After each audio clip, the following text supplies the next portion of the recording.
पहाटे घरोघरी जाऊन कचरा गोळा करायचा आणि रात्री जागून अभ्यास करायचा.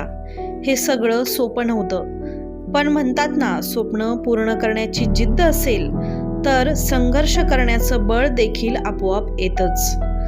स्वच्छ संस्थेतील कचरावेचक महिला वर्षा ओवाळ आणि ज्योती पंडित या दोघींनीही 10वीची परीक्षा पास करून सगळ्यांसमोरच एक प्रेरणादायी असं उदाहरण उभं केलंय. एकीकडे घराची जबाबदारी, मुलांचं संगोपन, दिवसभर काबाड कष्ट आणि तरी देखील शिक्षण पूर्ण करण्याची जिद्द.